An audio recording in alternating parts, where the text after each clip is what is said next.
I hope I can be a steward. I hope that can be my title one day, just a steward. And that doesn't have to be towards the land or the people, but overall, I hope that will be who I can be.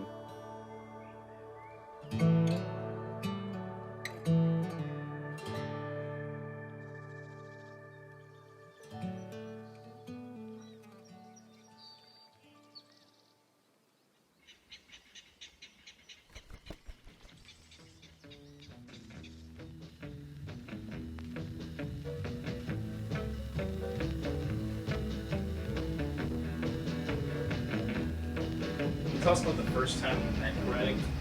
I just remember thinking he was really a big guy, big beard, big personality. Larger than life. It's weird. Like I said, I've worked here for 3 years, but I'm still like, this is Greg Johnsman, guys. The first time I met Greg was, I think it was an event for Lowe's Foods. They were setting up their entire local section, all these brands from South Carolina, and nobody cared about anybody else except for Greg. Wait, Greg, Marsh Hen. And it's still that way. That's what's great about it. From the distributor standpoint, I'm like, we want this guy's product. Yeah, that started the conversation. The rest is history. The products we have, we've got 6 different corns that we do, and each one has a corresponding cornmeal. So you have your grits and then cornmeal. So then obviously we do our rices, Carolina Gold, Charleston Gold, and then the Midlands, which has been huge. And then our Freekeh and Faro, kind of getting into the ancient grains. And then our peas, the trilogy of peas, conch, Sea Island Red, and black eyed peas. Greg calls it his Star Wars of peas. It's his trilogy. So The bobolink's my arch enemy. That's the one that steals all the rice, so that's why he puts shoes on it, something funny. Just jokes.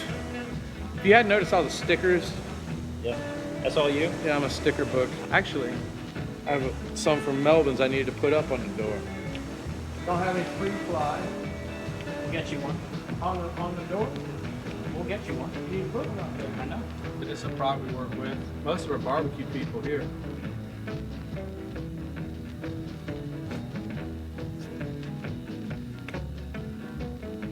Can you tell me about growing up?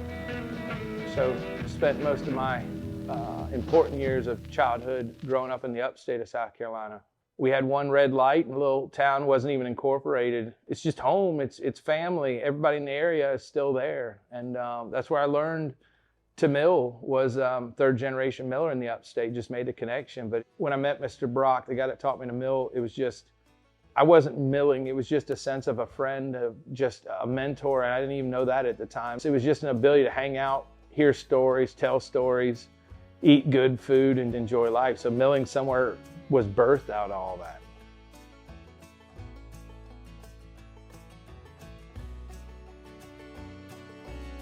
Clemson is just now animal and veterinary science. You can't focus on an animal, you have to do all animals. My granddad raised birds, and birds just seemed obvious. So myself and one other gentleman were the last 2 to graduate with a degree just in poultry. And I was finishing up in poultry, and I saw my wife and saw the most beautiful thing in the whole world, and convinced the professor to let me stay for graduate school. I mean, I didn't know what I was doing. It's just, I was after the piece of paper with her. It wasn't a piece of paper from Clemson. And when I got married, we moved down to help on her dad's family farm. He was a farmer, and my wife worked 10 times harder than me, just doing all the packing house, all the shipping, all the receiving, anything and everything. And I was just moved to whatever job was needed.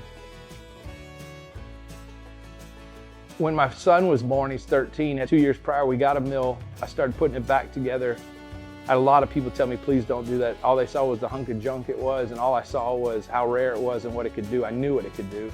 And I will say, honestly, I never really thought it was more than a hobby. I just thought it was something that we could just add to the mix. My wife was the one that saw the passion and the love of just educating as much as just running a mill. And I never thought we could do anything other than that. So we put it in our roadside market, we call it a little farmer's market, and it was just there for education. I'd run it a little bit just to show people, and we'd sell a little bit, but I already was selling to a lot of chefs. So we already had a larger kind of audience because of vegetables, but it grew so fast. We were just blessed that the milling kind of took off for us, but it was really just in purpose of showing people kind of the process. And I thought everybody knew how to do it.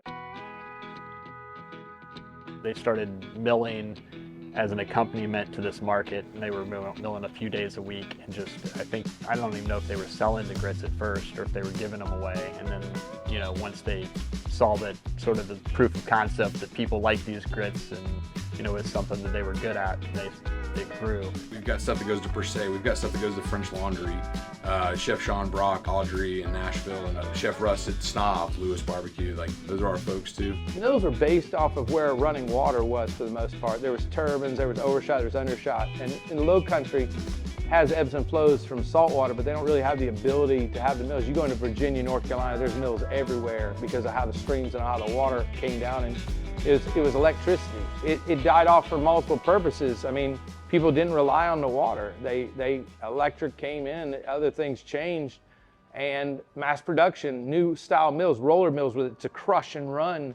It doesn't keep the quality, but it mass produces. So that all started to change, and that community, that sense of community is what I fell in love with, doesn't really exist anymore. When we went through a hard time, yeah, honestly, it's no secret. I about lost everything. I mean, I lost my dad to Parkinson's. I lost my father-in-law to COVID. I was pretty sick with COVID, being overweight and obese and probably depressed. And through that, it's tore my whole family apart. Things have got more difficult the older I've got. I think that my way and the highway isn't right anymore. My control isn't the right way anymore when it was before. My control has got me to where I am, but my control is also going to break everybody and people around me down. And I'm trying to refocus what's important to me. You know, I got 2 boys and blessed to have them, and I put so much of the business forward for so long.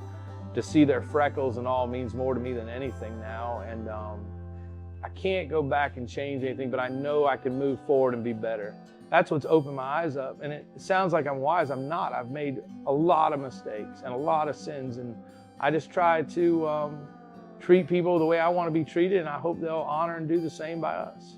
But the ability to kind of honor that time together is what I treasure more and more every day, because all the people, the gentlemen that taught me in the past are already all passed on. I just lost my mentor, but he started me on basic fundamentals and gave me what I needed in the Upstate. But down here in this humidity and temperatures and problem of the Lowcountry, he gave me the hands that I needed held to start the process. It made me really reflect that there is something more to this. And the main focus they had was to kind of spread God's word while actually milling. So it was an ability to kind of talk to people on a different level. So it is that sense of community that I hope we're trying to keep alive, and I hope that it transcends, but also gives to each person that tries our products. Man, it's so much more than a business. To see where it comes from, to know what goes into what this company is, it's something special. We're telling a story and sharing stuff from the past, which is huge. I mean, these heirloom grits and grains, and walking through fields that you're like, this is what they ate, you know, generations ago, because we don't change these seeds, and it's special. I think Greg stands for trying to connect to the good things from the past, like things that would have been otherwise lost. And I think that's sort of what he's tried to keep alive here, is the old processes and sort of the slow way to do things. It started in just not mass producing, but trying to get it out there. And now I think we're pulling back into what is the mission. The mission is to spread God's word, and we spread it through eating at the table with you. I had a man years ago kind of tell me a story. Was I praying over everything? I said, no, I'm just trying to get it done. And he said, imagine your cornmeal, how many people it feeds. Nobody sits, rarely does somebody sit at their self and have cornbread by themselves. It feeds a group of people, and it's an activity to get together and to bless and to share. And I think that's the thing, is that if we can create another hand to be in the mix is where we want to be. We just want to be part of it. And that's what we built this whole thing on, is that they have an idea of why they're coming to us, and it's to taste something. I hope it's a memory of your grandmother or somebody that cooked cornbread for you and you can't get anymore. And that's what we look forward to the Christmas season, is sharing with people and getting the stories back from them about it. I don't know, man. You just gotta have a pair of overalls on and life gets better. That's a beautiful philosophy.